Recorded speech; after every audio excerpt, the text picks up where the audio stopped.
Hello guys, hello.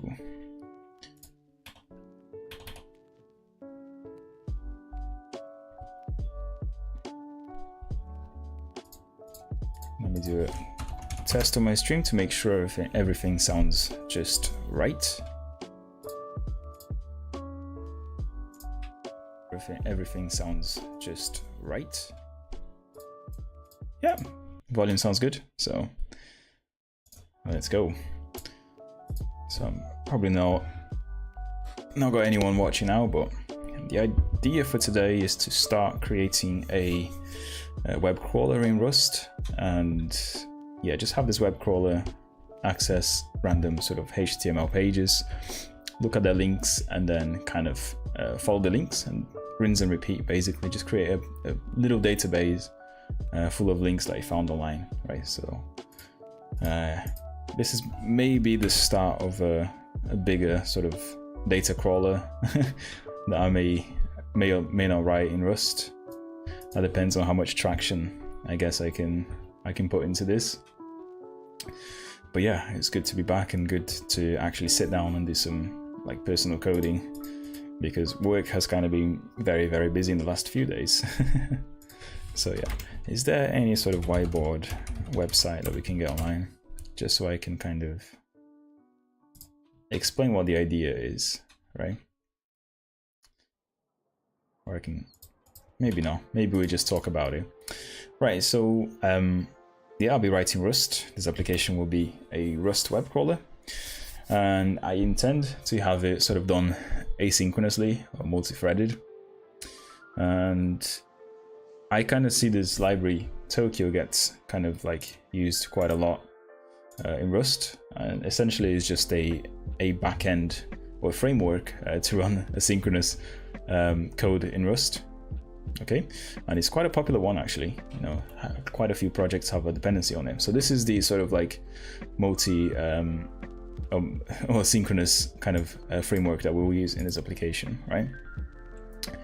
Now, on top of that, we also need a sort of like library to make web requests. So if you can think of like curl on the terminal, where you can do curl google.com and it will return the HTML. So if I do, for example, this, if I can spell Google right, you can see that some HTML is returned to us here.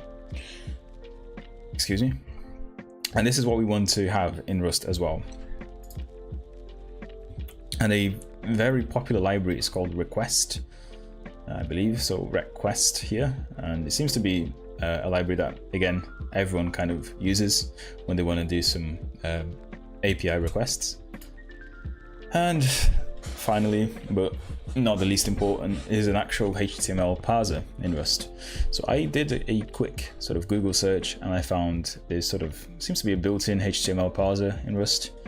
And why do we need that? Well, because when we do something like a GET request to google.com, it's going to return us the HTML page, right? And then out of that HTML page, we want to find all the sort of like anchor elements in the HTML, so you can then kind of add those links to our queue of links. Okay, so that is the essential, you know, very simplified idea for a web crawler in Rust. I don't really want to worry about inserting all of this into a database. I don't really want to kind of save any of the data to a file just yet. Maybe that will come later. But it would be very nice if you can just get a very basic application that just follows links and sort of creates a queue or a vector of links, right? Unique links or something. So yeah, let's get started. So I'm again going to use WSL here to do this. I think I've got Cargo already.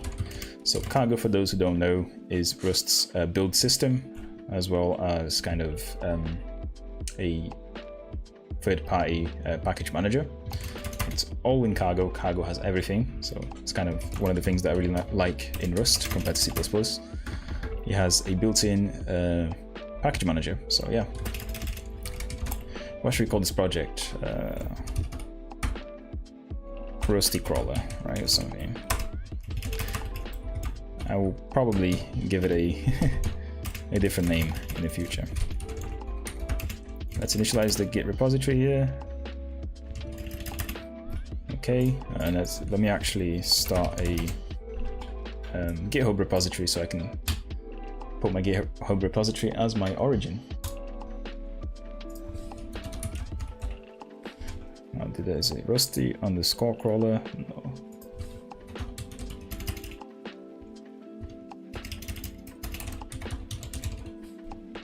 Okay. Why shouldn't we add Azure pipelines? Okay, I'm just going to follow the Git instructions here to add my sort of repository, my remote. So this is just the stuff that you get when you create a Git repository. I'm not going to bother explaining all of this because you should be capable enough to sort of read over these commands online. There you go. Now that means we've got a web page here for our project. Okay, sorry, not a web page, a Git repository. Now the very next thing is to actually create an executable for us with cargo. So cargo, is it cargo new? I think it is cargo create or something, right? Yeah, cargo new. So cargo new, and I think I just passed the name of my executable.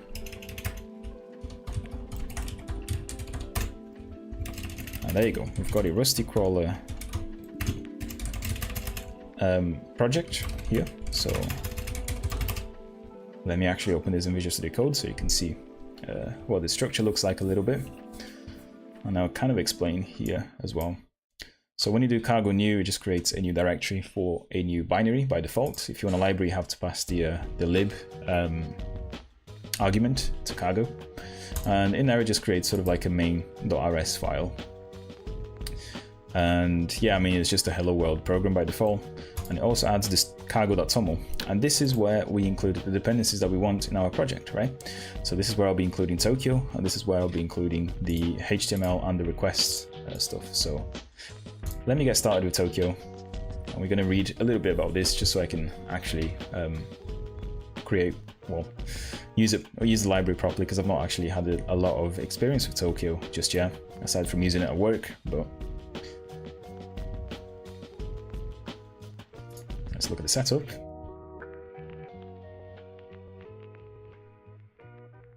There is a Discord.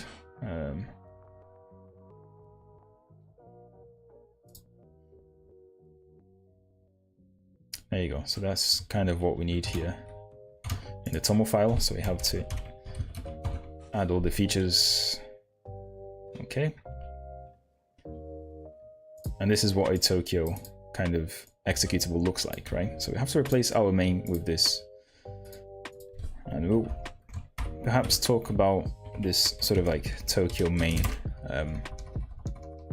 sort of macro at the end here. This is a macro, I believe, and it obviously comes from the Tokyo library. And I guess it kind of signifies to Rust that this is a Tokyo main function here. So this will be the entry point of a Tokyo application. And what's interesting is that you can actually add an async to your main. And if you don't have that Tokyo main there, if you don't have Tokyo, you can't do that. So your main is not async by default. Okay, so can we actually compile this? Client connect. I don't know where this is coming from. Or even if I've got the Rust extensions. Let's install the Rust extensions here. There you go, Rust Analyzer. They're both installed.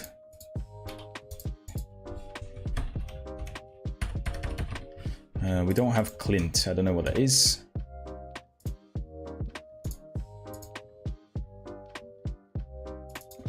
Oh, client, there you go. So from reading right this, we're using client and result. So we don't really have that. So we can just remove it for now. I just want to see if this macro builds.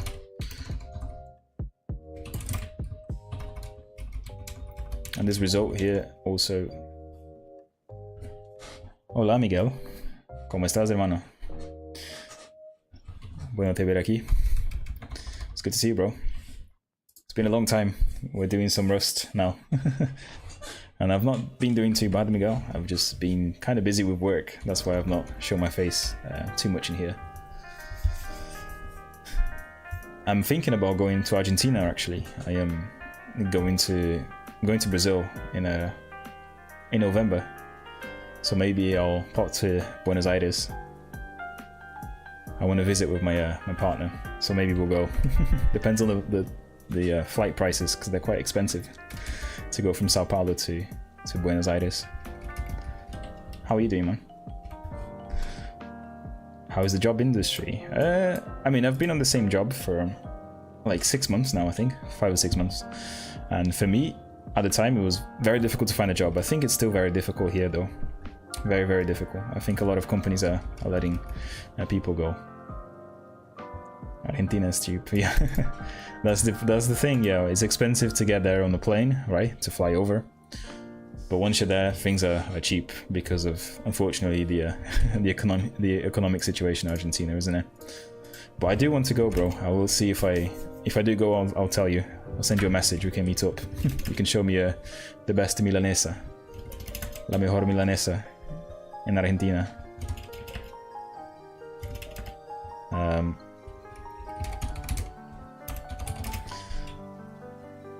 Also gonna use this anyhow library for error handling.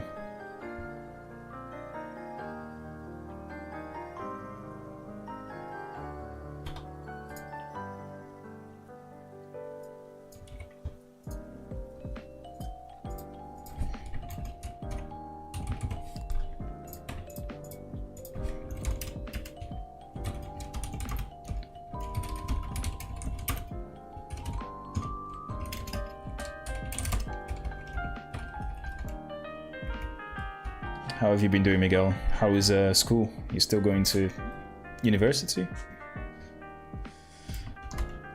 How is that going for you, man? I hope it's going well.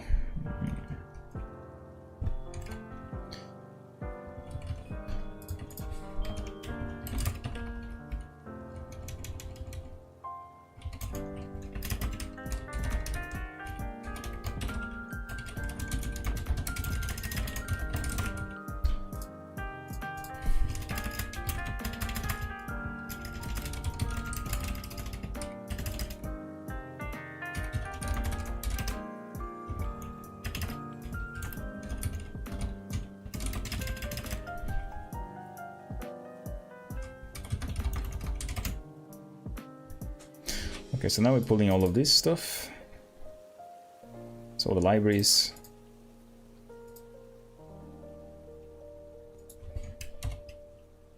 Okay, why is this not working? I've been into Unreal Engine. Oh, that's very good. You know, I my work does Unreal Engine, so every now and then I get to to work with it. What data you want to crawl? At the moment, dude, Cursed Cat, well, first of all, welcome to the stream. I just want to do a link crawl for now, so I can find HTML pages. And then maybe I can evolve this into something a little bit better. But we'll see. Alright, so my main here has Tokyo main. Okay, so it seems like the Rust analyzer is working better now, because it actually found Tokyo main. Oh, it didn't. Of course it didn't. Oh, it did. Did it do it or did it not? Yeah, it did. Yeah, I mean, we're missing some logging now, so maybe I'll just use another Rust log library. I think if I go to crates.io, this is where I can find all the log libraries, and there is a library called log, and we're going to use this. And envlogger as well to do the environment logger. Okay.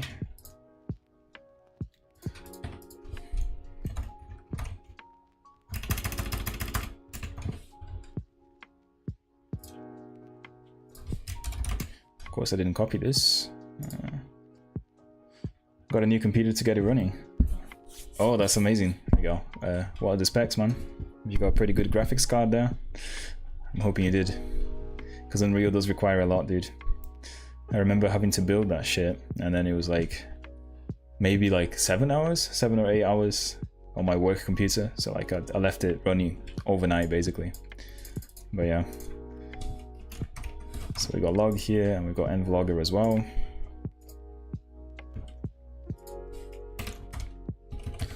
Okay.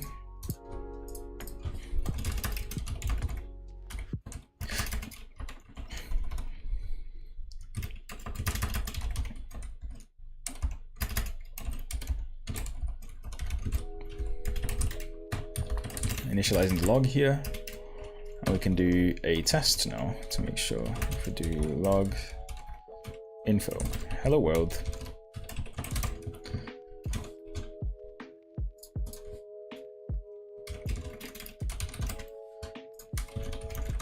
Do a cargo build.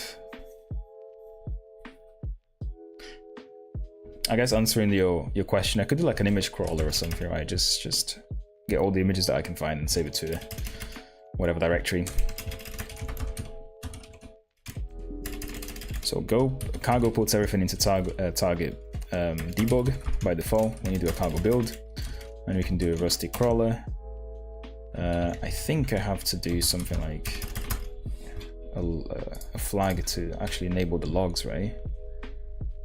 Extern macro create log. Yeah, log info. There you go. Something like this. There you go. So we do actually print off the logs in a rusty crawler thing. It runs, but it takes a while. Yeah, I mean, that's just running the actual editor when you download, right?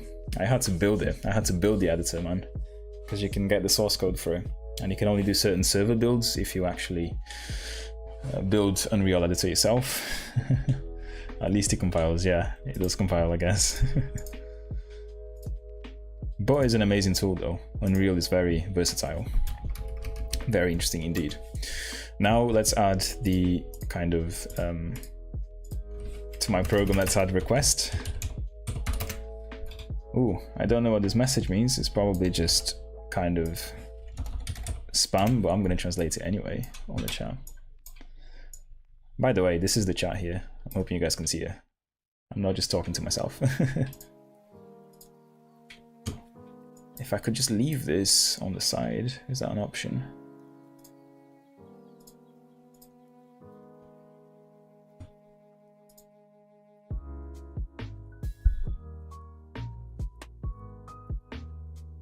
Yeah, that message is just kind of spam, I think. I can't edit it from here. Oh well.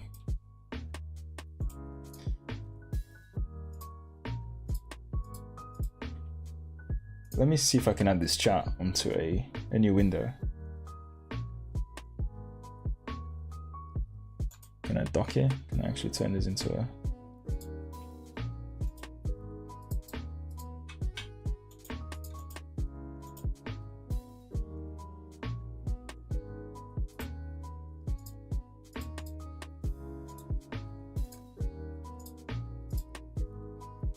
I'm trying to turn this into an actual window instead of an OBS dock.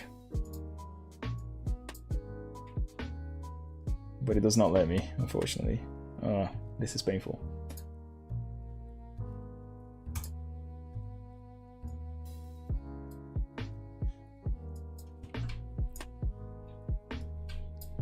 C++ or Rust? I am doing Rust today. I will be doing more C++ event streams in the future, but today's Rust, unfortunately, dude. Welcome to the stream, by the way. Yeah, you can always disable things like lighting, shadows. Yeah,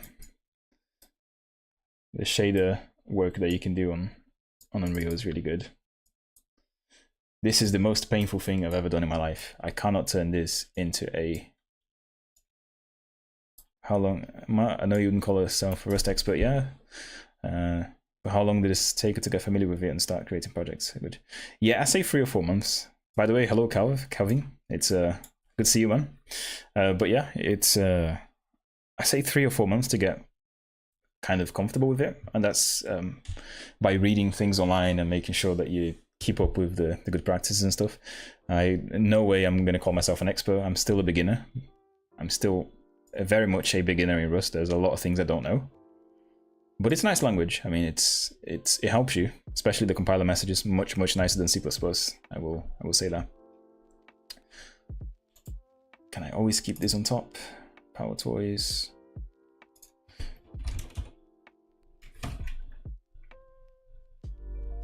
Okay, maybe not, guys. I just wanna. I will move this whenever I have to, by the way. Just so you guys can see who I'm talking to. Slim, do you work in C++ a lot? I work, yeah, I would say it's about 50-50. So we have, at my current place, we have like 50% of the code base. Maybe it's closer to 30-40% of the code base in C++, and then the other 70% of the stuff that I mostly work with is Rust. So yeah, let's add the request, because I need something to do the request. And I will tune into the chat every now and then.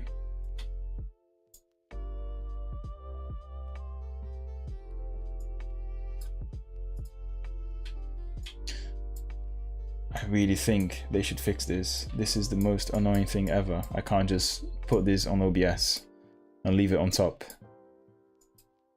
Otherwise I can't see your messages, guys. This is crazy. Anyway. So adding another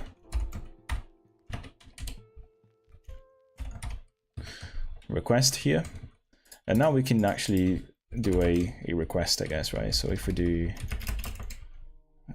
request, first of all, let's see how to actually use this, because I have no idea. I mean, I've used it before, but I cannot remember.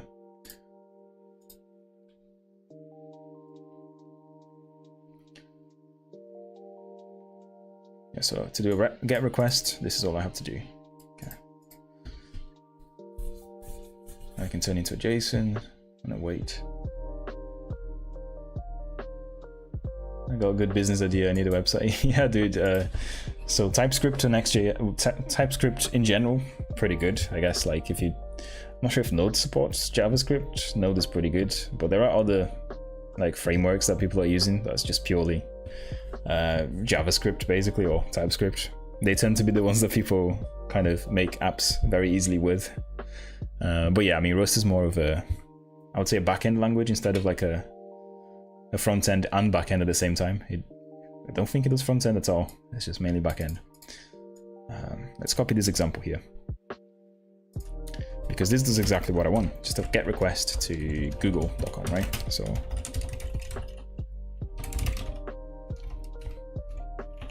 and then I can actually print it off. Let's see, log. Let's do print line actually here.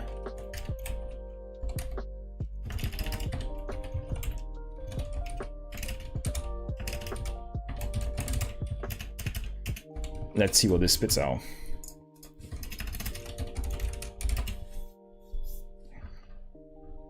What is the issue here? Failed to run an OpenSSL. Process didn't exit successfully. Package OpenSSL was not found in the package config. Okay, great. What's going on? Is it gonna fail again?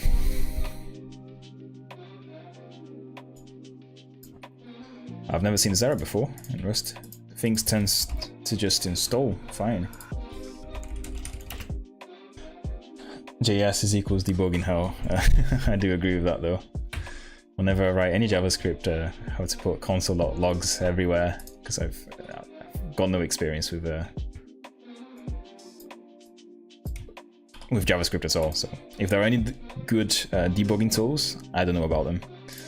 But again, I don't really write much TypeScript anyway, or JavaScript. Apparently it's just OpenSSL that I'm missing. I don't know. Let's try that.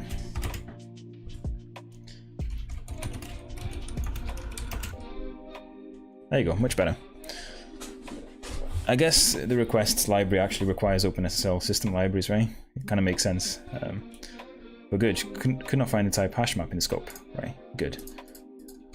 Because I can add it, I can import it here, and I can also import the JSON stuff, right? Oh no, maybe not.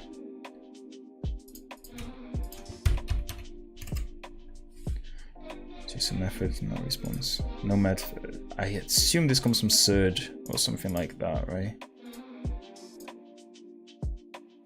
Tokyo features. Okay, I need to include the JSON feature on there. Let's cargo.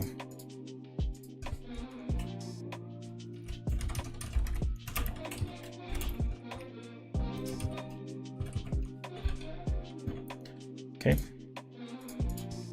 There you go. Now it works. You see how much nicer this is compared to C++ package managers, whether it's Conan or VS or VC package. It just works so much better. Oh, I missed the message. I'll learn TypeScript next to JS. Oh yeah, I did get that one. But this is one of the things I like about Rust. Cargo package manager. It just works. Okay, so except when you make a a syntax error, then it doesn't. But there you go. So I'm expecting this to basically just print whatever HTML google.com returns to us. And that's the start of a very basic crawler. So let's see.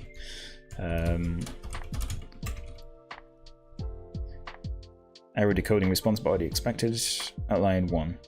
Caused by expected value, align 1 column 1. Ooh. So this gave me a runtime error. Also, let me actually clearly print the log. Let's see here.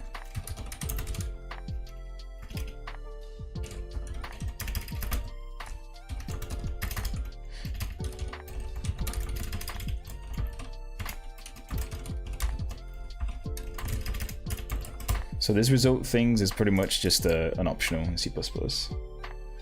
Cause I hate everything web dev. I'm a C++ dev. Yeah, I do agree with you, Calv. It's C++ is just, I mean, as much as I love C++, I would love to make a website with it. Even a simple backend takes a long time to make compared to, you know, if you use something like Node.js, or if you're just talking about backend, Golang, Rust, they're much nicer to create backends of websites. It's ridiculous. But there must be a framework somewhere, right, in C++ that actually lets you create backends quite easily. So we will call main here. We're gonna match main await. Oh, that's what we're gonna do, main.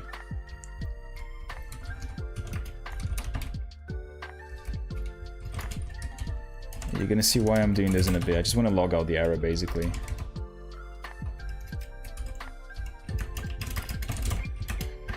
Okay, and what we're gonna do is we're gonna match.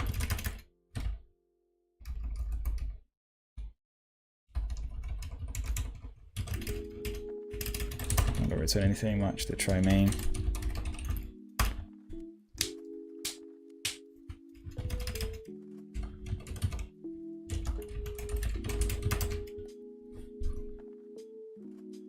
Remove the await, but it's a function. Huh? Oh yeah, because it's not a Tokyo main.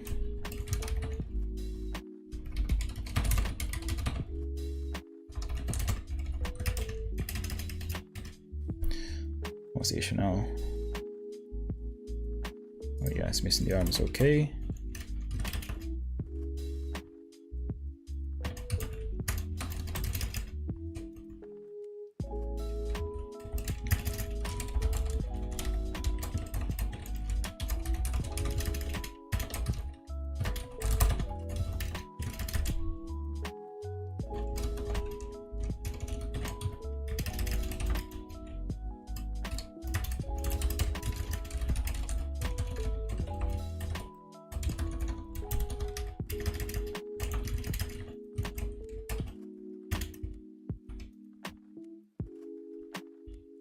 I think I can do this.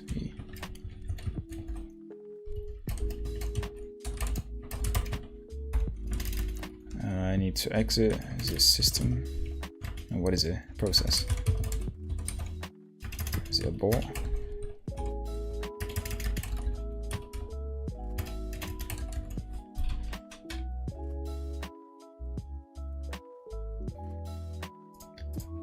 How do I return -1 for main, guys? Come on. Abort. Main Rust with error. Pretty sure it's like process.error or something. Process. Print line, process exit, of course.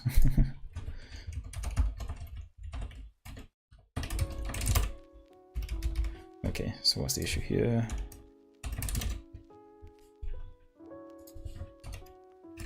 process, cd process, okay. Now, cool. Now, whatever error occurs in this function, that's just going to print out as an error here. Basically, that's why I did that.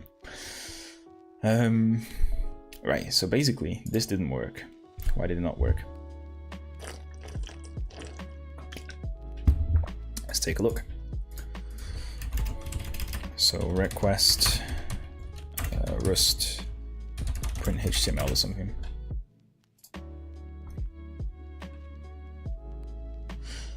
The response that you're printing is basically just initial HTTP info. Yeah, we know that. Bytes checks the raw data. So these are the functions we have to use. Get the data as a string. JSON deserializes into JSON. Cdocs for search JSON for more. So basically, we kind of just want the text, right?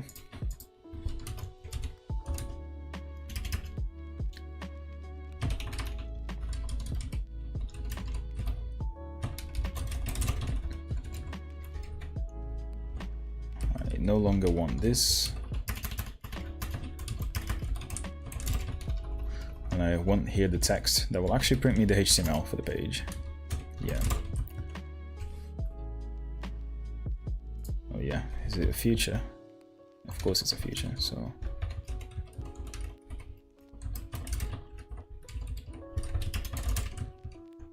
Okay. Oh. What am I doing? Okay, cool. Now this should print the HTML page, right? Let's have a look.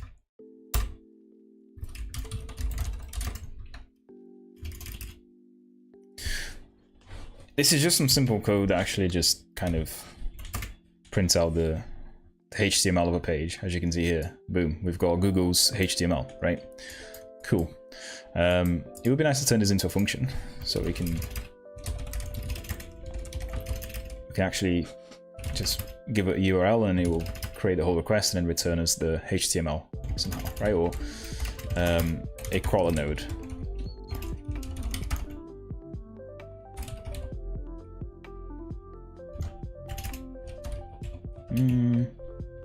I don't know what to return, yeah, but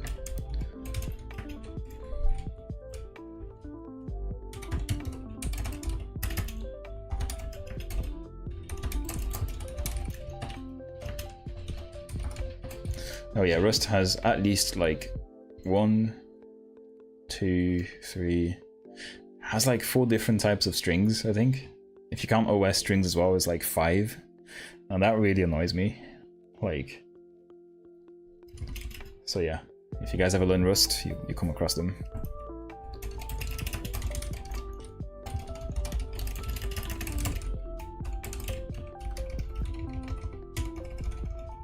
So this function will just kind of take a string in, a URL, and then kind of just return the links in there.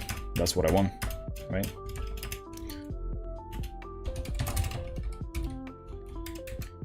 Now let's actually look at how to use the HTML parser, because that's what we want. So here's an example. You've got an HTML string, like this one, where you can parse. There's a bunch of things that we need to do, like asserting it's okay. Okay, HTML parser. I'm pretty sure we need to call them from crates.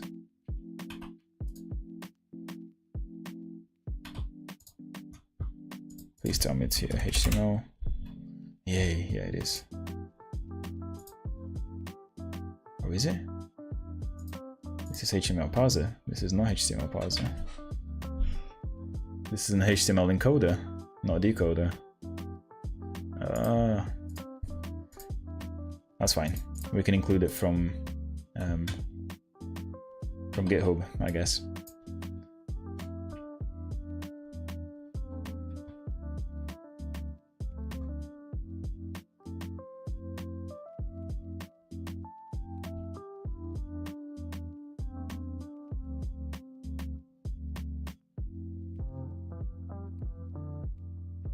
HTML forever, scraper. Oh. I can't learn Rust. I can't look at capitalized type names like string. Yeah, dude, welcome. I write those in C++ anyway, so it doesn't bother me too much. I like std string, then an order map, etc. Yeah, in Rust you've got strings, and you've got like by default Unicode strings, and then you've got like U8 strings, which are like normal strings in C++, and OS strings, and it's a pain, dude. It's a massive pain. Okay, how do I actually include this library?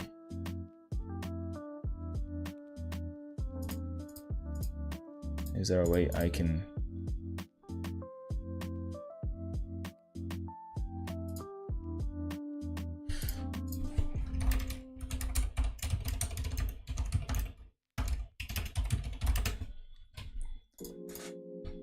Oh, it is there.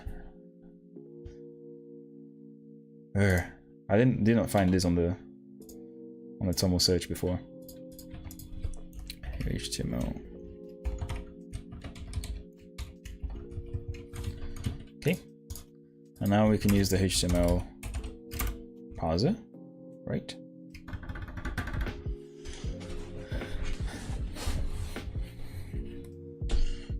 Please tell me it's going to show up. There you go, HTML parser. Just took a while. Done.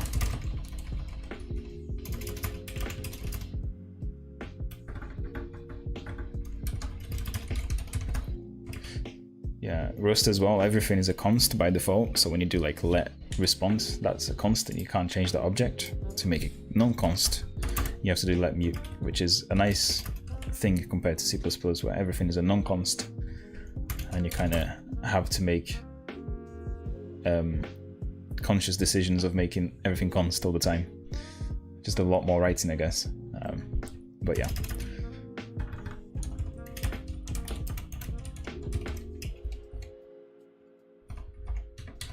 We can just make this HTML straight away, right? So this gets, hopefully, the HTML. Does this return an error or something? It's an async create result of string. Okay, so async await. And this should also probably return a result here. Hold on.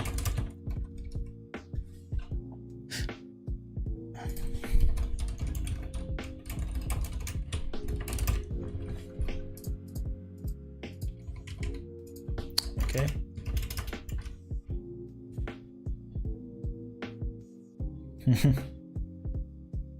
Lucas, oi Lu, tudo bem? What is a web crawler? Web crawler is something that goes on a link and then crawls for information. So Google, for example, has a web crawler for links, right? It goes on a website and then it finds other websites referred in that website. So that's basically a crawler. É isso aí, Lu. Só procura informação online.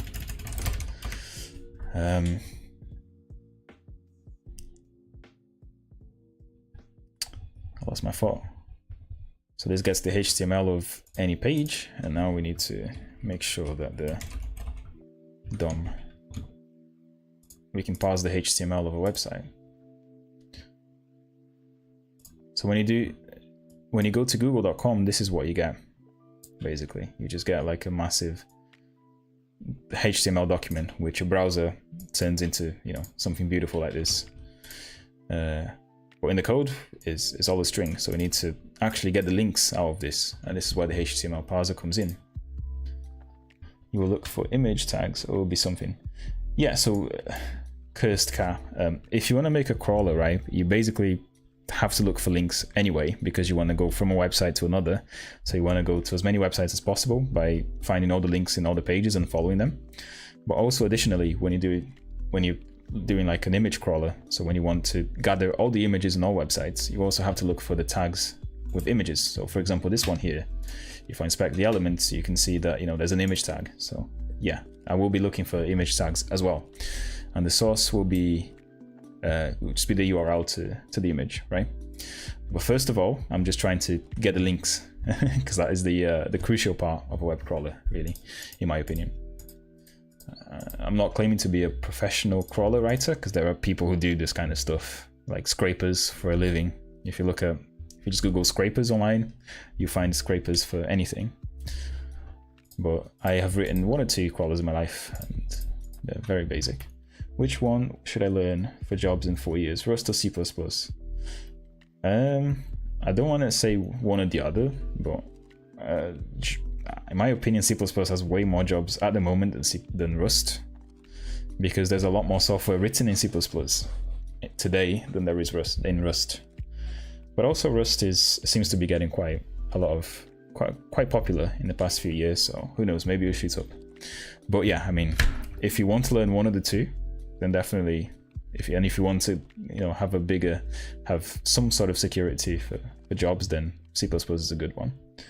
You don't need cargo to build, by the way. You can just do cargo install. Yeah, cargo run. Cargo run will like build and run. In fact, yeah, you are correct. And besides, if you learn C++, you can then yeah, exactly. C++ teaches you more of a foundation for sort of hardware. So you'll be learning, how like memory works by looking at pointers, looking at memory layout of certain objects, and yeah, it just has I would say less abstractions than Rust when it comes to hardware. So you can get a better idea of how the computer works by learning C++, in my opinion. Compile time in Rust. What about compile time? Compile time in Rust, in my opinion, it's quite long from what I've noticed. But again, I haven't really seen any data on large projects, so I don't really know much. But it definitely feels like if you have a small project, it takes a longer time in Rust to compile. This is my experience. Data may be different, but I don't know. Forget that C++ was meant to program in zombie. You should see more jacked up. You can run random code at compile time, any random code you want. Although it kind of feels like that anyway. Some of the libraries I've seen do crazy things with macros, dude. Crazy things. Hard to understand. dom.parse. Okay, so dom parse, and then we have the input, which is the HTML here. And what does that return? You can take a look at it. It returns a self. Okay, so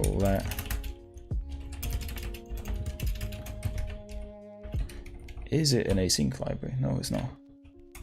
So we can just do this. Okay. And how do I get all the links now? That's the question. Is okay. JSON parse to property.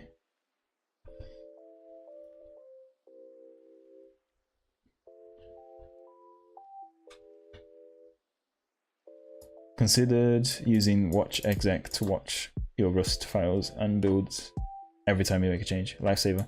That sounds good, but then I do make a lot of changes and save them all the time. So I could just be building and building for no reason. I guess watch, I've never used watch exec, the command before. I guess it's like a mixture of watch and execute. That sounds good, yeah.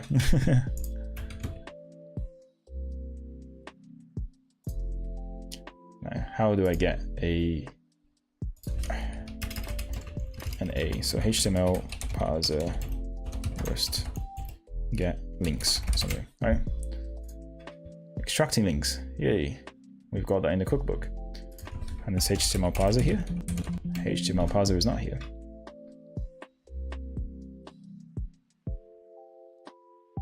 Ah.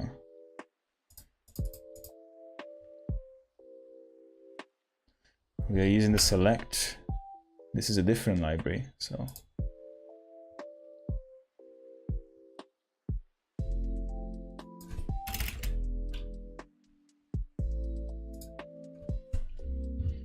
Having a hard time figuring out now.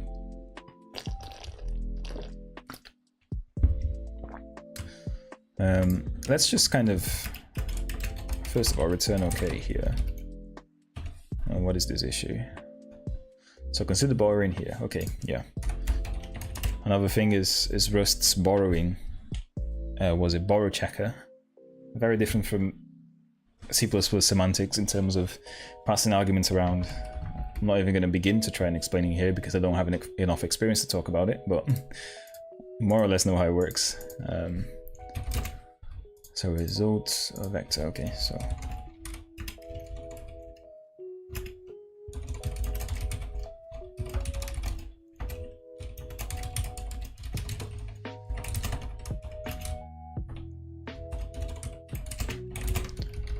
Okay, and what can we do with DOM? DOM errors, tree type, DOM variant. Can I? Oh, there is an iterator here. Is iter a thing? What's tree type?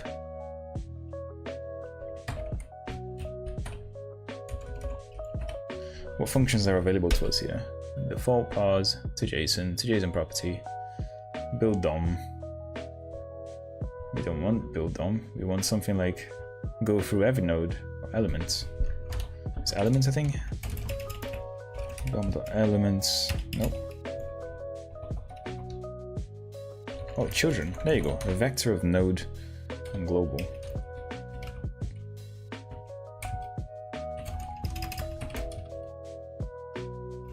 What is children? A vector of node. And what is a node?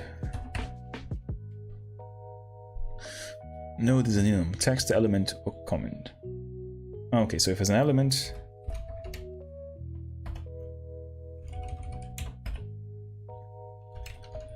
what if this was an element? Ah, okay, so it has children as well. Okay, cool.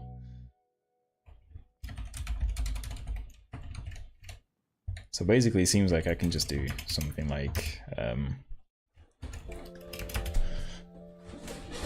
I can write a for loop with this. So for a child in DOM.children, what type is child is a node, right?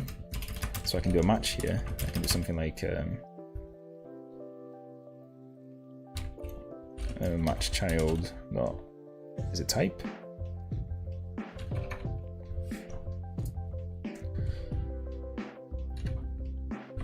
Okay.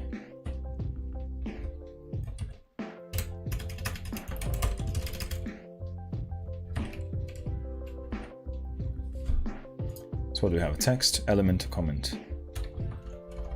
If it's a text, we do something. And if it's an element,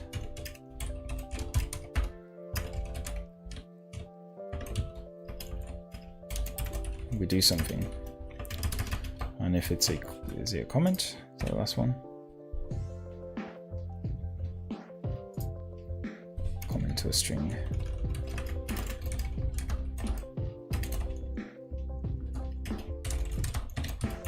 We do something, right? It's not the most beautiful code ever.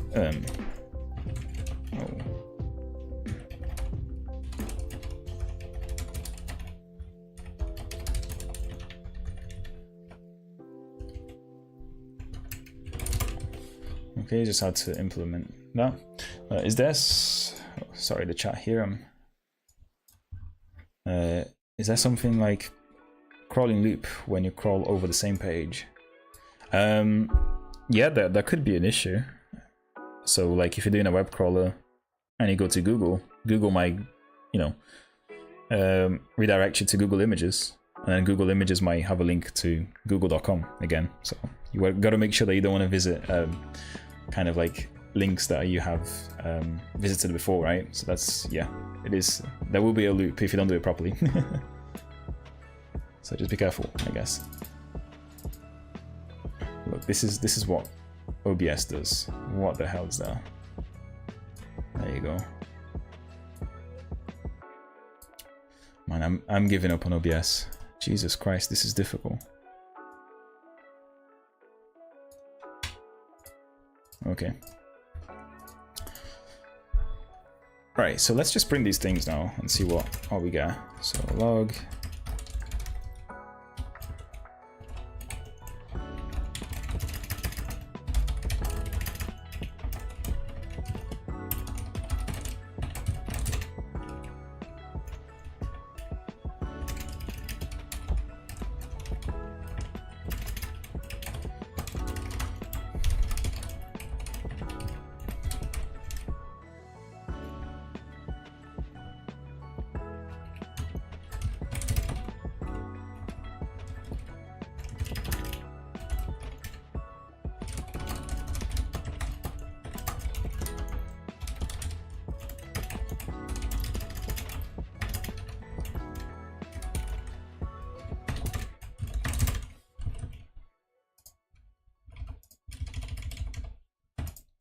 And if I call my function now, what is it called?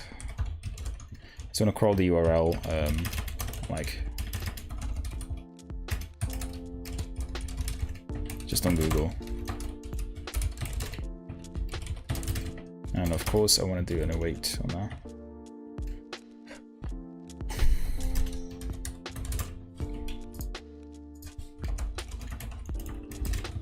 I don't care about the results, that's why I'm giving this underscore thing in here. Okay, so can we crawl this? Why is element not used? Huh? Okay, don't we need that?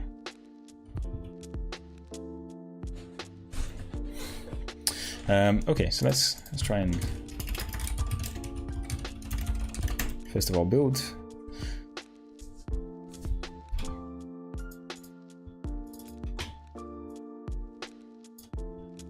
There are built-in sort of like formatters in Rust as well. So if you've got cargo FMT and Clippy, FMT does the formatting of the code, and then Clippy just checks for, I guess, static analyzer, right? So it's kind of the same as Clang in C++, but I'm not using those now.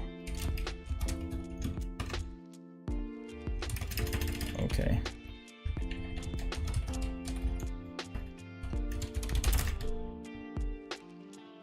Element found HTML. It's just one element, right? So you see, this will be a recursive function right here, because for every element I find, I have to go into them, and I have to basically do the same thing here, right? Curse car, yeah, smiley face. Yeah, this is basically, you know, why you could go sideways. So like if you've got google.com and you recursively go into all the children and find all the links, you could, again, you know, finding yourself where you're visiting the link twice. But we're gonna do that anyway. I'm gonna see what happens. So, right.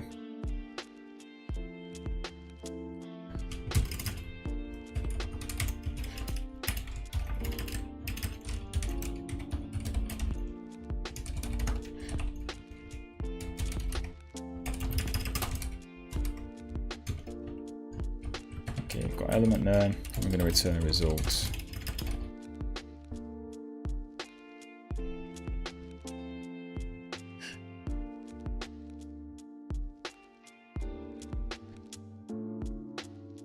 Yeah, we got to go through all the elements until we find all the anchor ones, right? So basically, you know, whenever we find an element and we have like the elem.name equals a here, something like that, then we know we found a link. That's what we kind of want to do now in our function.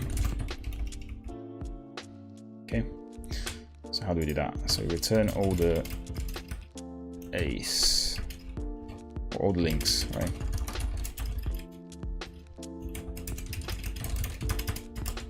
Okay.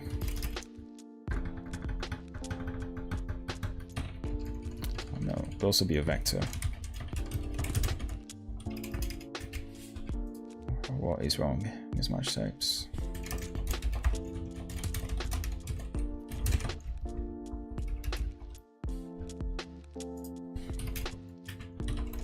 And we just basically have this loop here.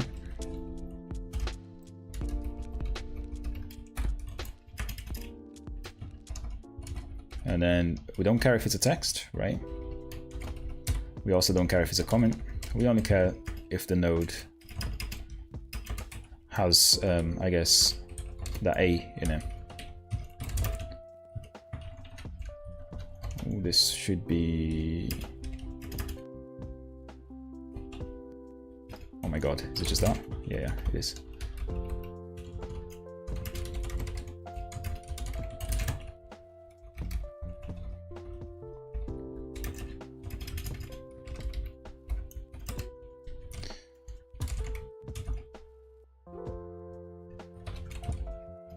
I can't map here, can I? No.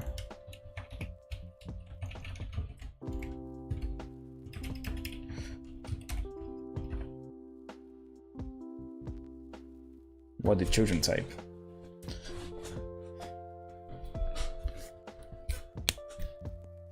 Okay, I cannot find what the children types are.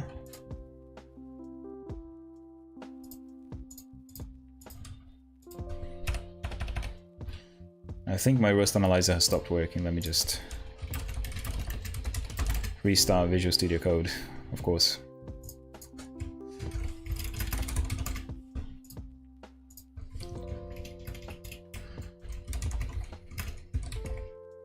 Okay, cool. So we can simply just find links actually here. Link elements. lm.children.it or something like that. And we just filter those that are, I guess, actual nodes, right? Yeah. So what's children in the first place? Children is a vector of node. Node is an element, okay.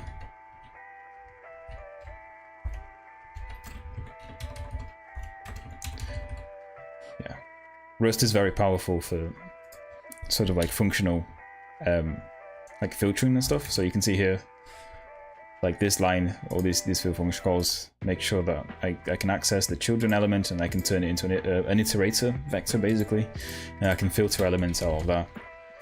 Kind of what C++ like 2023-ish has with all the ranges now. It kind of has that built in. So this is basically C++ ranges built in to the language.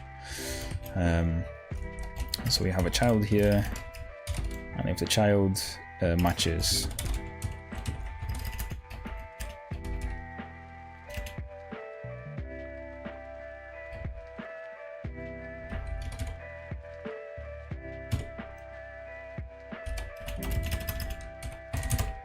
I think that's it. No.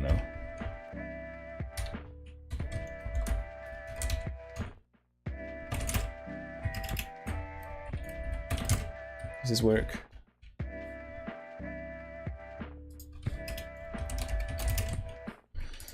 So what I'm trying to do is basically just get all the children that have the type of element in the children, and they're also that the element type is equals to a. That's what I'm trying to do here. But how do I do that?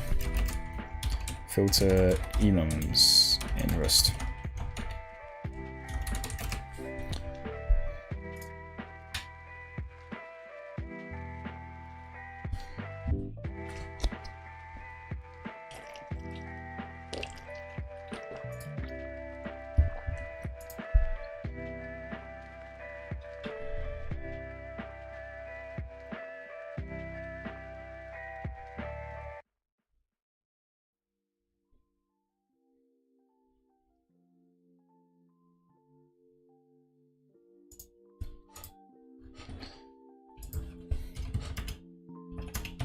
Can I do this?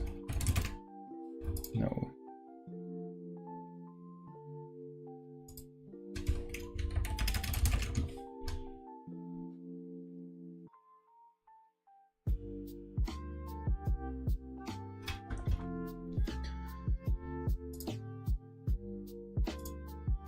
Come on, how do we do this in Rust?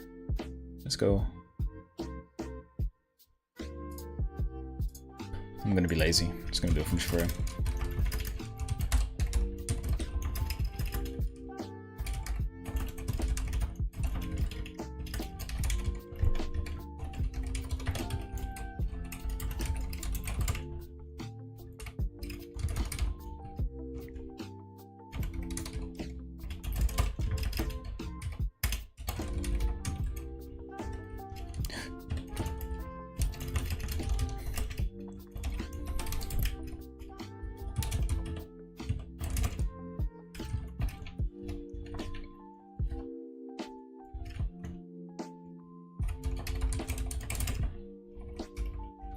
There you go. Cool.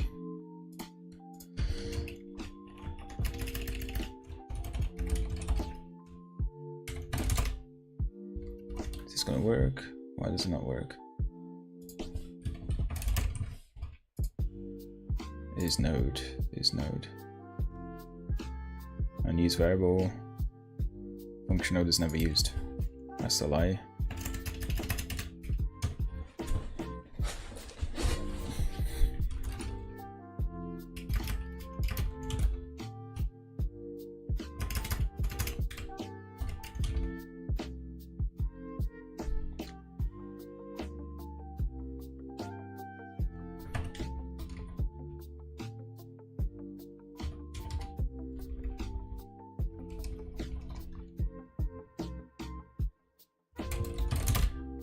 So those are all the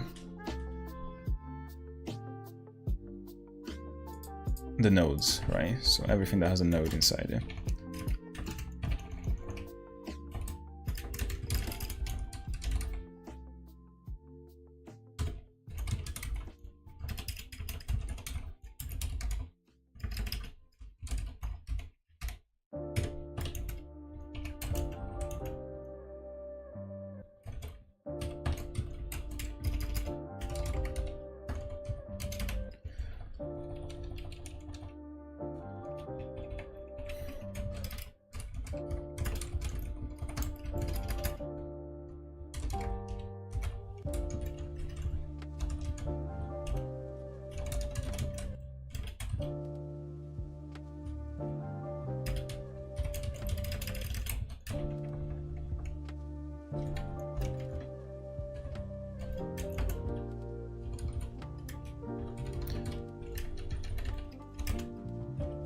I'll explain what this is doing in a second.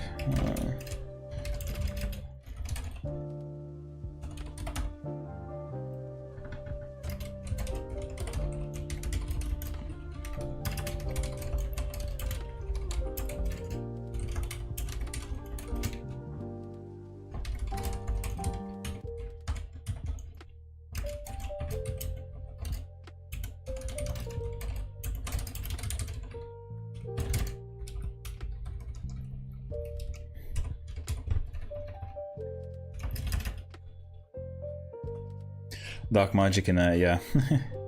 It's rusted iterators for you. It's actually okay to understand once you use them, I guess. But yeah, at the start I was also like, what does this do? It's easy to think about it. So children is like a vector of nodes, yeah. Iter just turns this vector of nodes into like a range in C++. And then filter just sort of filters all the elements from this range, essentially. It's yeah, not very difficult once you actually use it, Miguel. but what am I trying to do? So I'm trying to get all the text ones here. And I can get the last one, or the first an option? Nope. Because, you know, if this element name is A, so if it's an anchor element, there should be an if here. No idea why I didn't put that there. Then we know that there should be an anchor, right? A text in there. So yeah, what we can do is map OKR, I guess.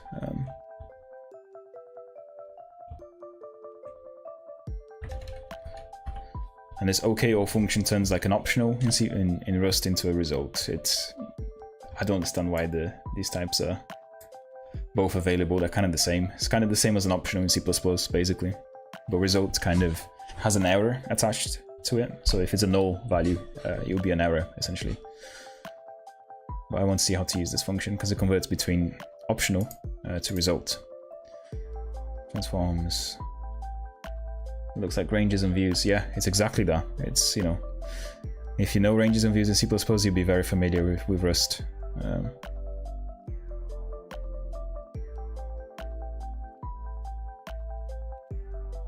Okay, or else optional. Okay. I actually want okay or else though. Yeah, there you go.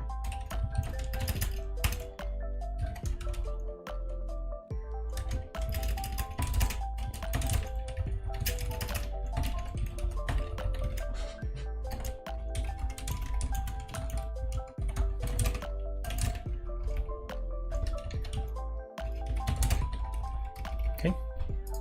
Now this text element is definitely a node from the looks of it.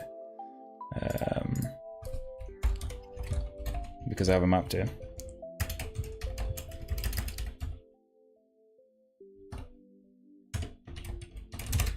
There you go. Now it's an option of string, except it shouldn't be.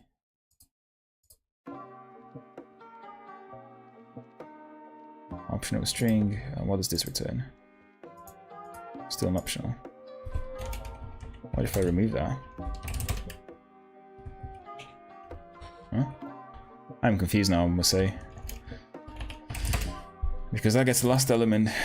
This maps the element to text, and text is what? Optional string. Oh, okay, of course.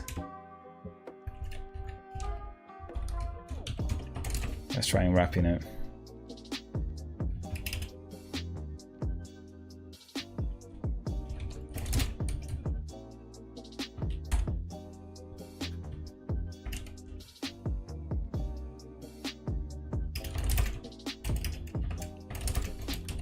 To add two maps, unfortunately. Oops. Or in fact, I can put it here.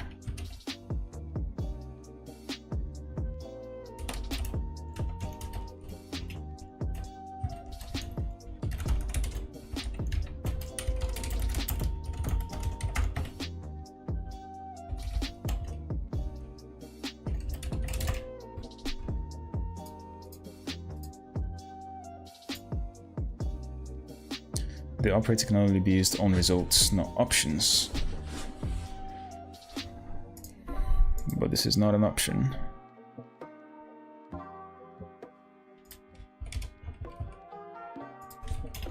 What is this? It's an option of result. Oh, interesting.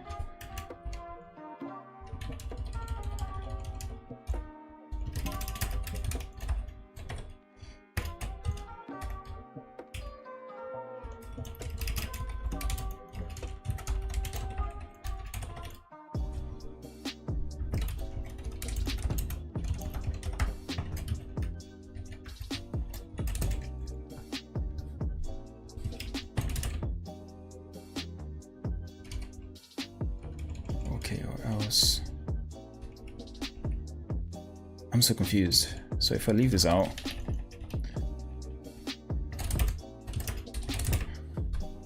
this will be getting me the node text here, which is an option of a string. Oh, okay, because this is an option. That makes sense.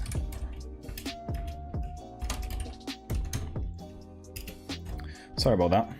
A lot of option to result conversions, basically.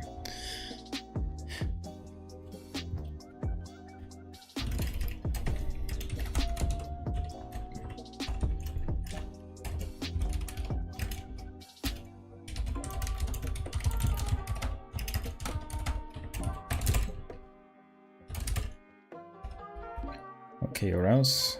Okay. Now we're a little bit better.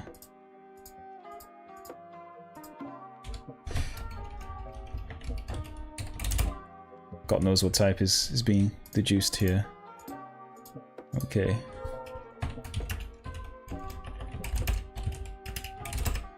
Now as a result of an option. Okay.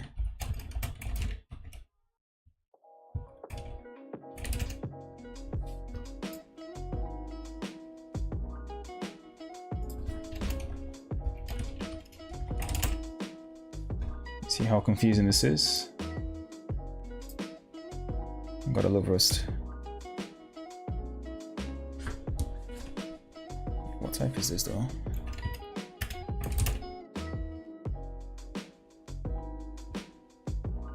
Ah, okay, cool.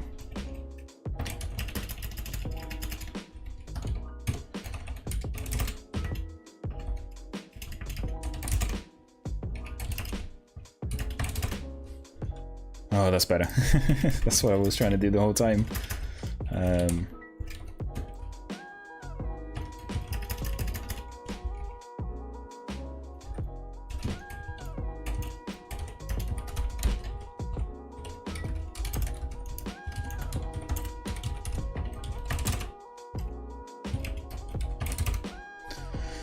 There you go. All of that just to return the text of a of a node, but We have caught every error though that's possible. So there's an error here for when you're trying to get this node's text and it doesn't exist. And there's also an error for when you're trying to get the text contents, but it doesn't exist for some reason. Shouldn't happen, but yeah, at least we got the errors. And what we can do is we can add this to a list of links, right? So if we had, for example, a vector here, so links, for example, which is a vector of strings.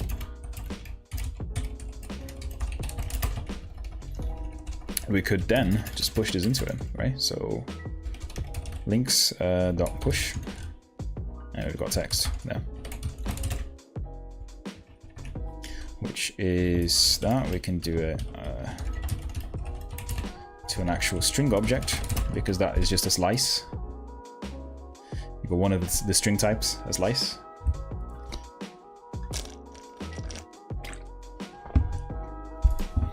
And that's better. So we've, yeah, in the case of this element being an anchor, we then get the text of that and then push that to our links as well. Now, of course, we have to go through the children of this element, because you can have a link and if things inside a link, you can have other things inside that link element, I believe, right? Is that valid HTML? I don't know. But that's what we're going to do. So we're going to go through the children and filter out the ones that are nodes, right? So yeah, let's do that. So we've got nodes here. So what can we do? You can kind of iterate through that, right? So through the nodes in element.children or whatever.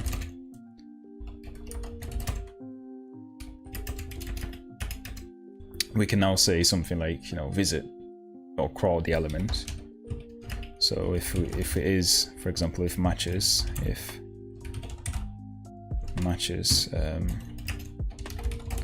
node element, we've got the element here. I'm not sure if this is going to work. It should just be node.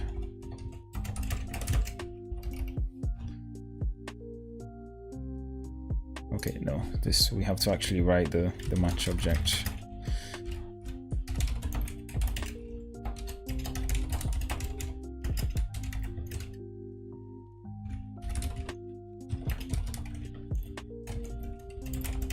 Yeah, at this point we can add, whatever links are returned from this element to our vector. And if it's anything else, we don't really care, right? We just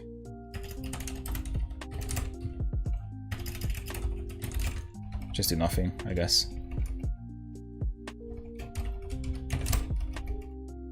Something like this. This would be the entire crawl function written. So let's try and actually test this out to see if it crawls for all the elements. Let's just fill in this gap first, because we have the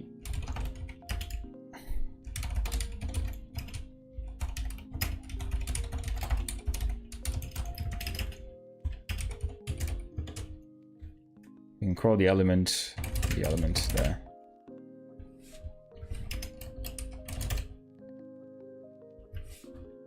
What is going on here? Consider using clone here. Okay, yeah. Sure, why not? And then we can links.insert. How do I insert a vector into another in Rust? Let's see how easy it is compared to C++.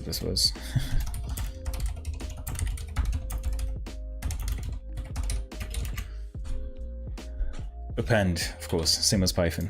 Why not?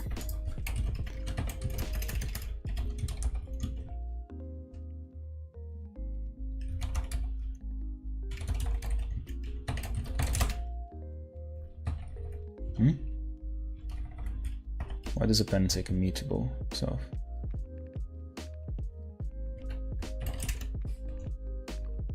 Cannot mutate immutable variable children's. Okay.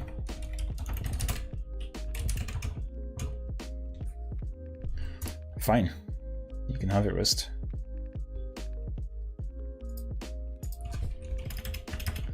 And then we can return the links here, right?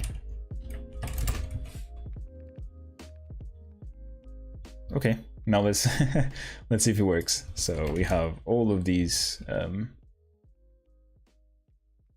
links.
Manually.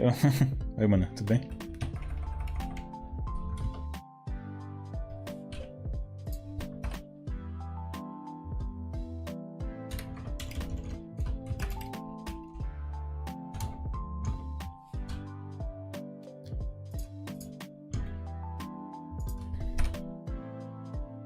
How to use my pour? Okay, yeah.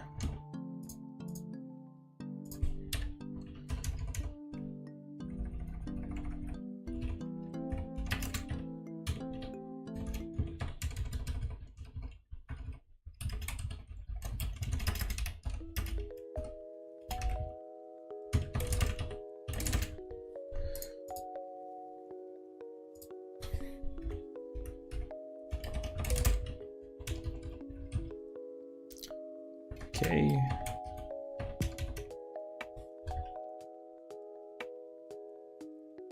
Expected element found node. Okay, cool.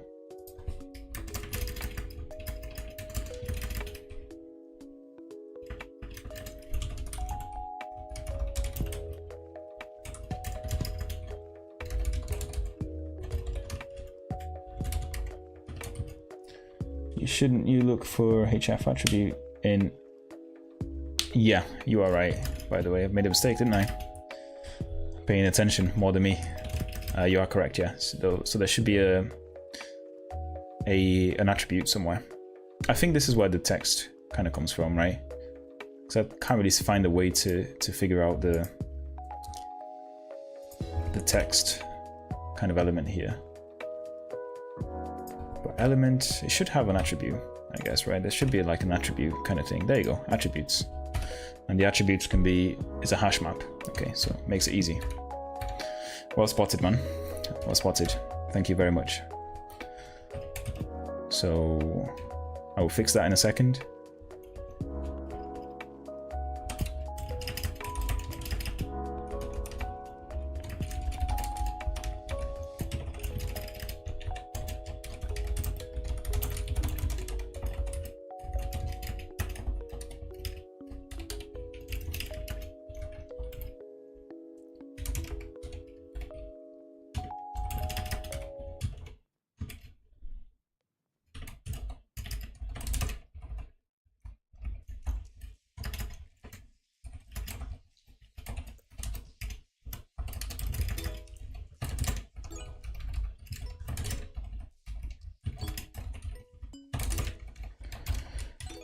Okay, that's better. So this just scrolls all the...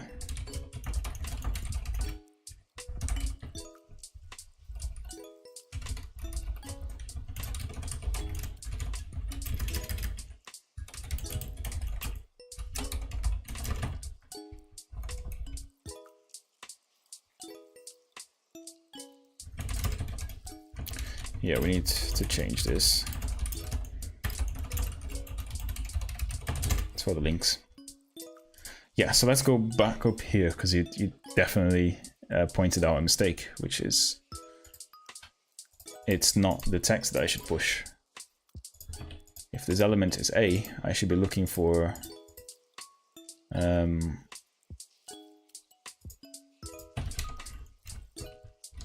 I should not filter these. I should be looking for the attributes, right? So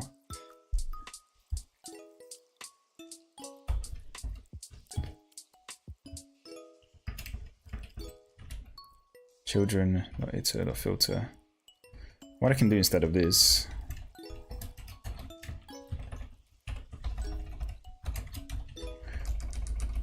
I can map them, each one of them, to the attributes, right? So the node itself,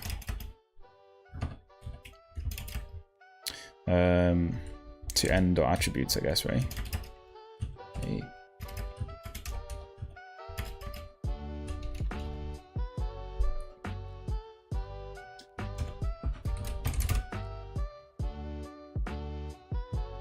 Import iterator of elements.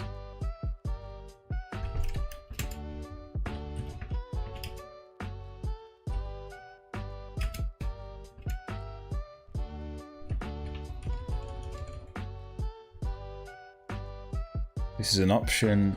It will return me an option of element, so it could be an element, it could not be an element.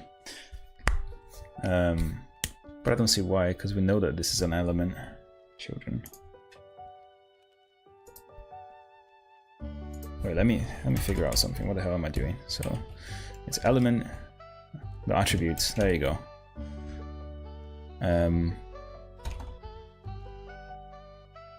Well, it's a. And then we can just filter out the attributes here. If the attribute, we got a name and then we got a value.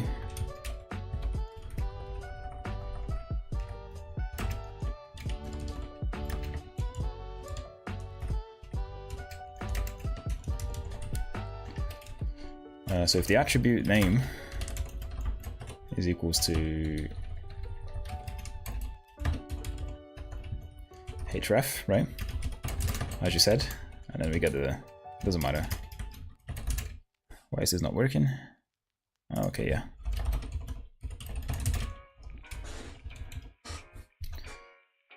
So what's this? Cannot compare string with string.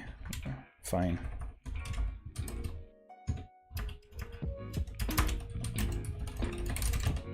There you go. A lot better now.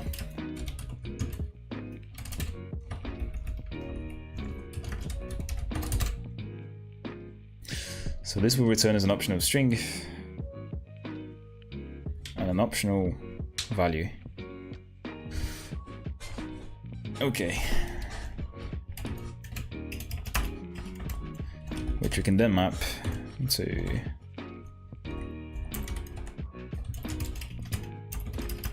something like v.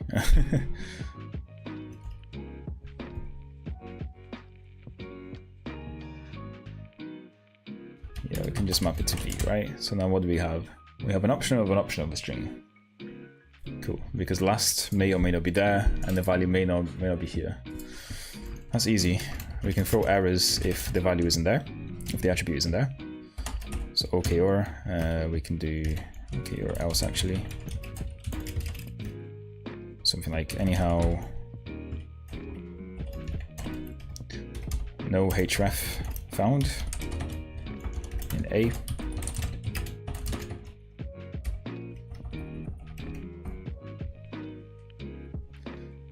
This will definitely have a bug in it, but that's something I can figure out in the future.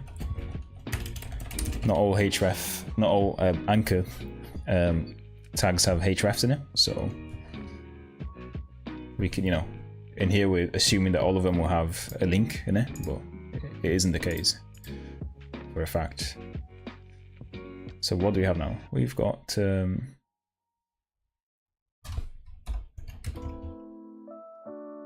okay or else. What would this return us? A string and a okay.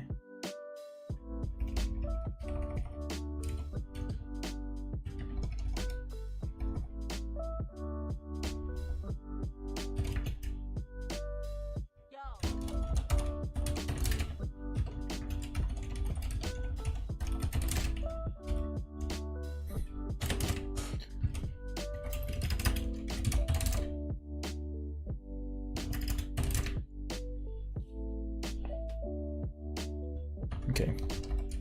Yeah, now we can kind of ignore that actually. So as a result of those values, okay. So we can do match href attribute, and I can kind of just print out a link that doesn't have a link in it.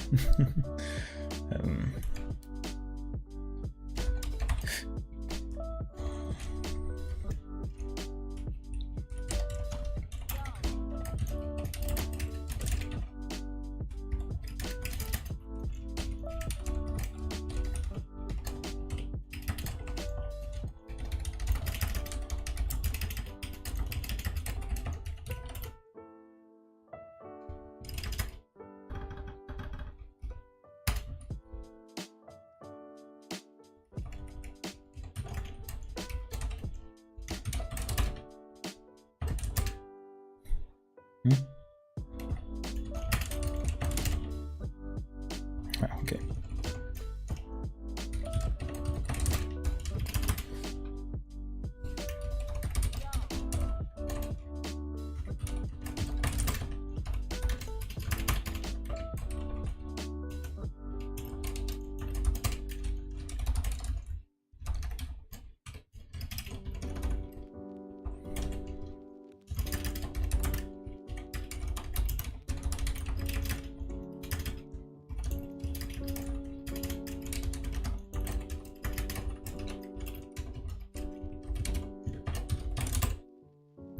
Okay, cool.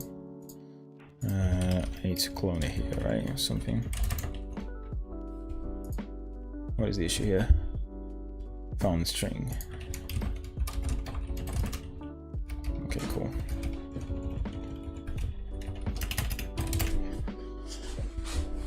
I think this should work better now. Thank you for spotting out the issue, Curse Cat.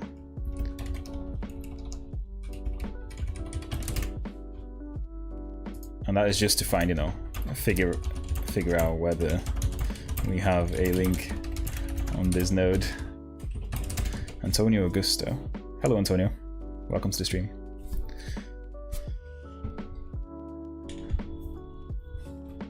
And then once we do that, we can go over the nodes. I think this logic stays the same. It's basically the same, yeah. What is this issue here? Cannot move out of element because it's borrowed move. It's borrowed move out of element occurs here. So element name dot clone. Okay, no issue. Fine. This text is never used now.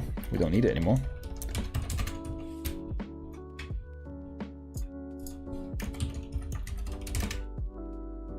Be interested to see if this works. Variable unused key. Okay. Might as well fix all these issues.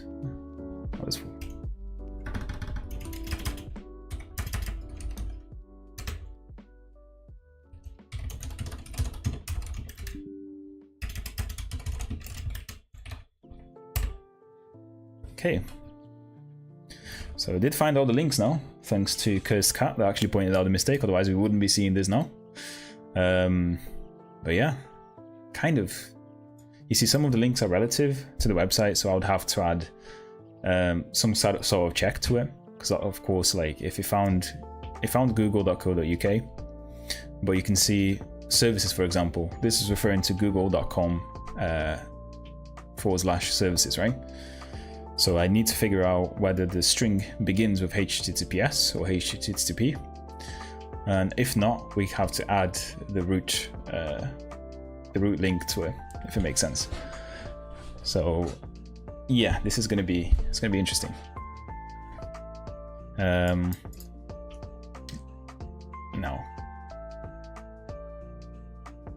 and this just finds all the links in one page, by the way. This doesn't keep going. Although, you know, the next step isn't too hard. I basically just have to do something like, you know, for each URL in whatever this returns me here.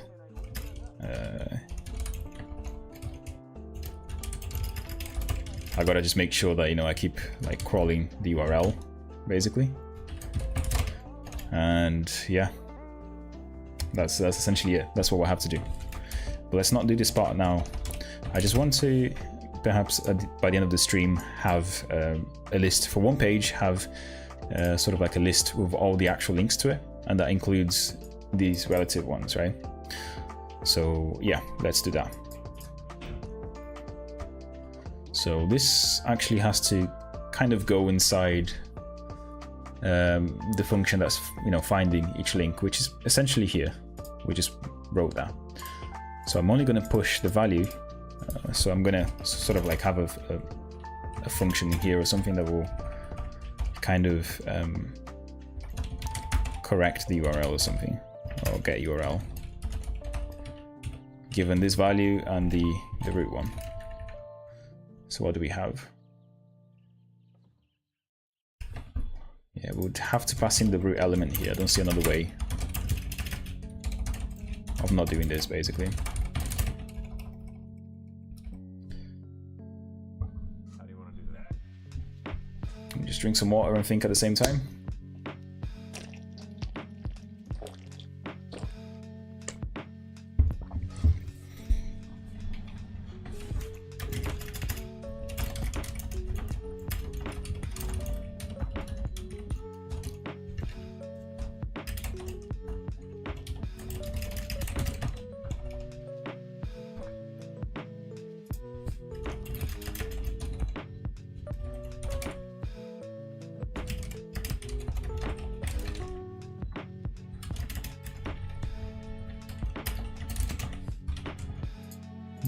Get URL. Okay.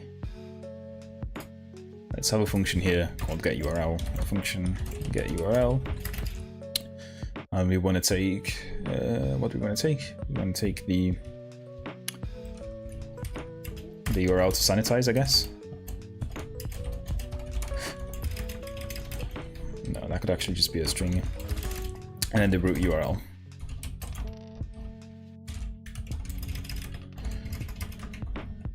Let's put some documentation here. This will turn irregular or relative URLs into full URLs, I guess, right?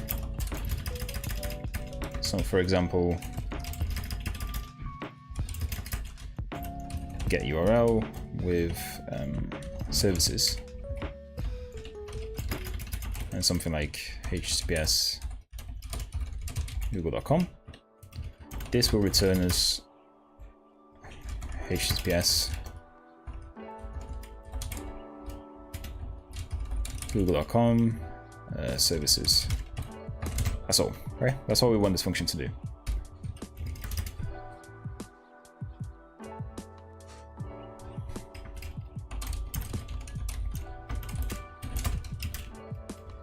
Well, we have to return a string here. Mismatch types on, okay.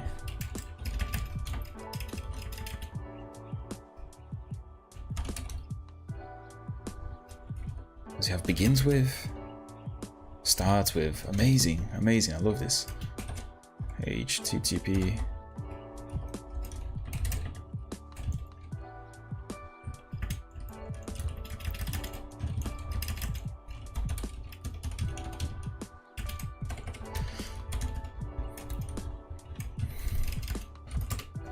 So if the URL starts with any of this, we just simply return the URL.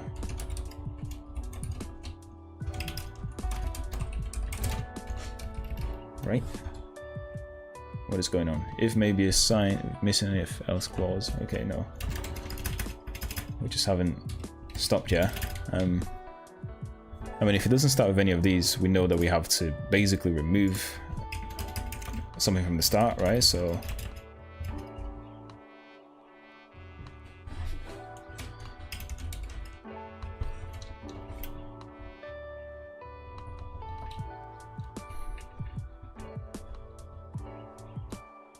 yeah, if I have to remove, you know, the / from the start, because you could have one. So if URL starts with the / does it work like this? Then we're simply going to return the root URL.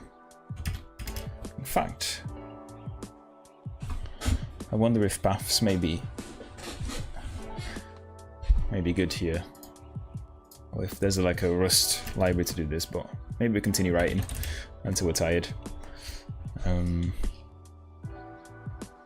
Yeah, if it starts with that, I just do a substring. Does that work? Split out mutable. No, we don't want to split. We want to remove our strip, our split. Is strip a thing? Ah, strip suffix. There you go. Returns a slice with the suffix removed. A prefix it will be, right? But that's what we want.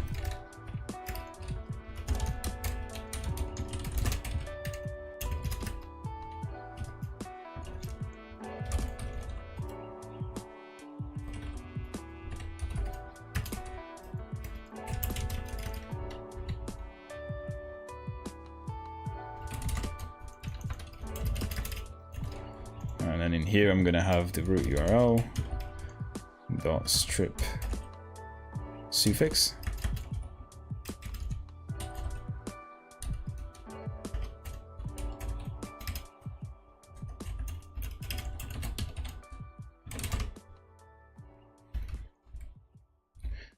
And in fact, I don't even need this, do I? I can just remove the first and the last one. So what is going on here? So URL option does not implement, huh? Strip suffix. Why does it return an option? Returns a slice with suffix removed. If the string ends with the pattern suffix, returns the substring before this. This is confusing. If the string does not end with suffix, it returns none. This is so annoying because now I can just do this unwrap all. Okay, and I have to do the same thing here. It's just an extra call to unwrap for no reason.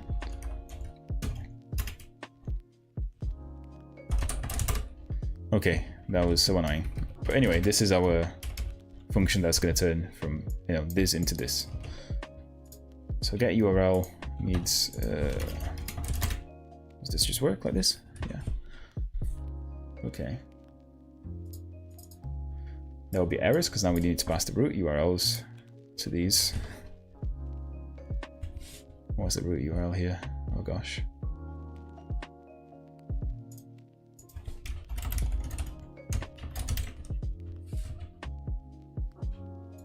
And another one here. Well, this is my code, so it has to be the, I guess the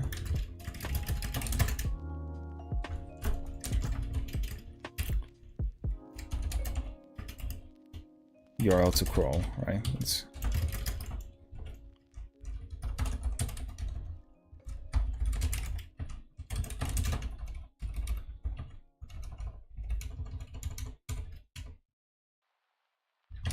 never mind. It's just URL here. What is the issue? Part element takes a string. Doesn't have to be a string, it can just be a this, right? Good. Now let's see if we return the right ones. And also we don't need call URL.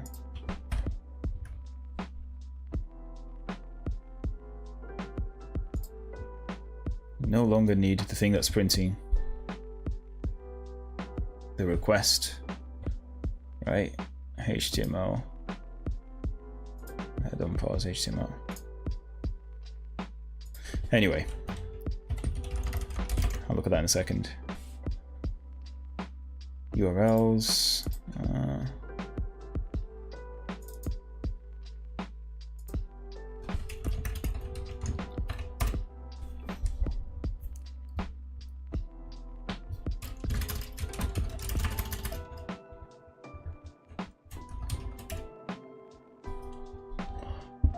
Services is still here.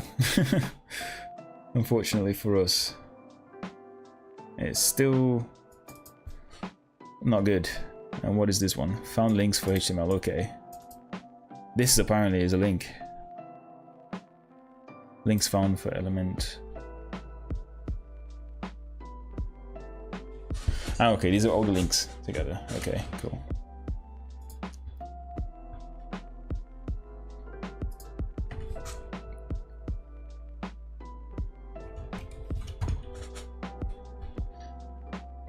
I'm interested to find out why this didn't work.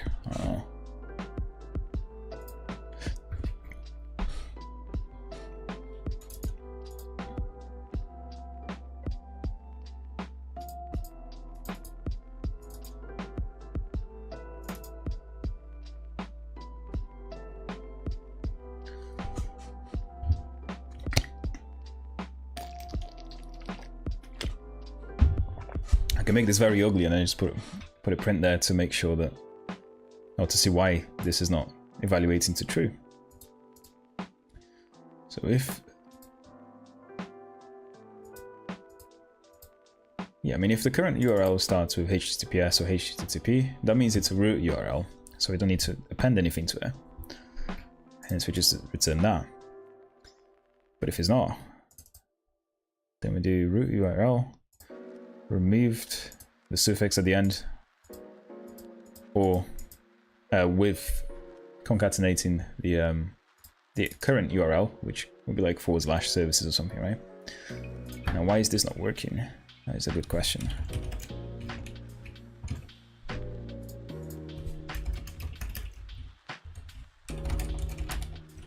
Just to be very lazy, because I don't want to set debugging out. I'll do that tomorrow. What we can do is like comparing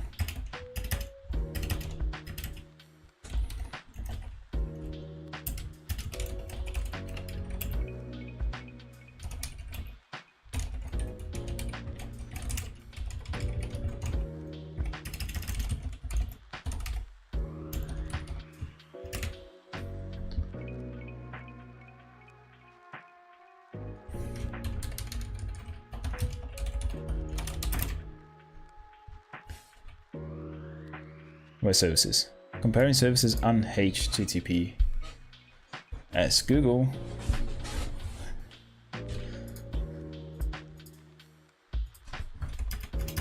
And if we do another link here. Hey, why is this not working? Maybe look at plain HTML.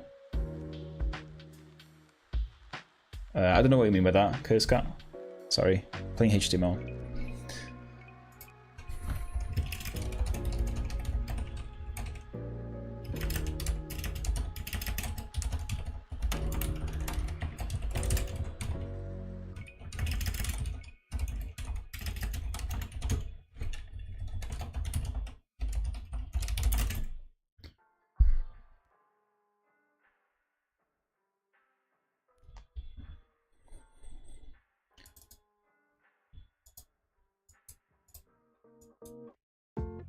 Yeah, see, it's comparing that one and formatting it.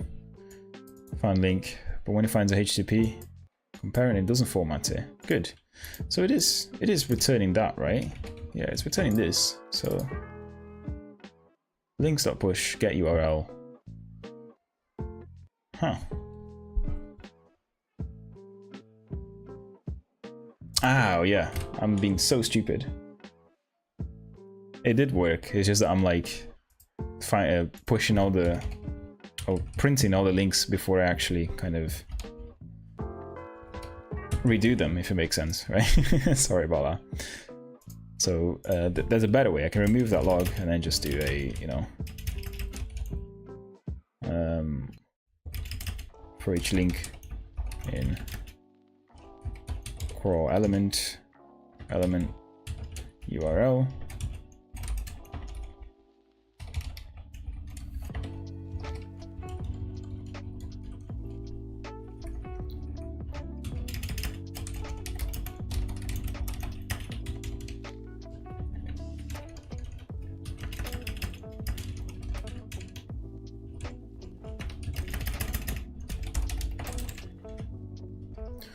What is this? This is loop over result.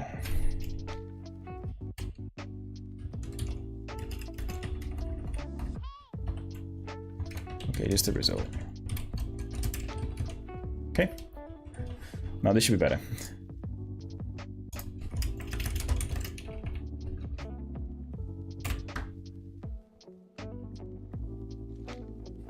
And also, before I do anything, let me just remove these logs. Keep the functions as small as possible. There you go, link found in Google. Where is it? Services. If we see services here, we know it worked. And YouTube, Google. There you go. It works now. And I think this is the first step of our web crawler. And I must say, guys, after working with code for the whole day today, and then doing another 3 hours of code today after work as well, I'm very tired, so I think I might call it a night. However, yay, thank you, Antonio, thank you, Curse Cat, for the help. And yeah, thank you for watching. But tomorrow what we can do is, like, if you guys still want to code with me, we can actually make this recursive. So we'll like go into each of these links and then add it to a queue of links to look at. I haven't figured out whether, you know, the Rust standard queue is the best thing for this. But for every link, we're going to be adding like maybe 10, 15 other links to the queue as well. So it'll be like an ever-growing queue of crawlers.